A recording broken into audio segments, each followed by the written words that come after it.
যদি জানতাম আমি বিয়ের প্রস্তাব নিয়ে আসতাম না। সরি। তানিন চল। তোকে আমি আমার বউ বানাবো, তুই আমার হাত থেকে বাঁচতে পারবি না। বাসা মরার লড়াই তো পরে, ওই দিন রাস্তার মাঝখানে তোকে থাপ্পড় মারল, বাসায় গেলে সেখানে তোকে জুতা পেটা করতে হয়েছে। এত কিছুর পরে, এত লজ্জা দেওয়ার পরে ওই মেয়েটাকেই তুই বিয়ে করবি?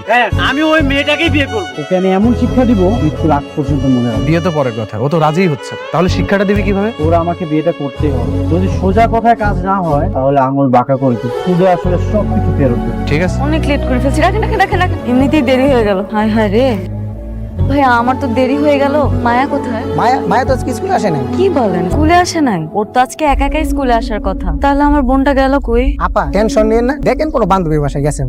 এরকম তো হওয়ার কথা না। বোন হারিয়ে গেছে, খুব কষ্ট লাগতেছে। সাবধানে রাখো, তোমার তো আবার শত্রু আছে, তাই না?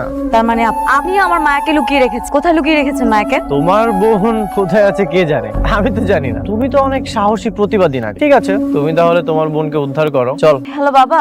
আমি মা বলছি রে, তোর বাবা অ্যাক্সিডেন্ট করেছে। কি? তুই তাড়াতাড়ি আয় মা। কি তো মা মা মা মায়াকে তো আস্তে। বাবা।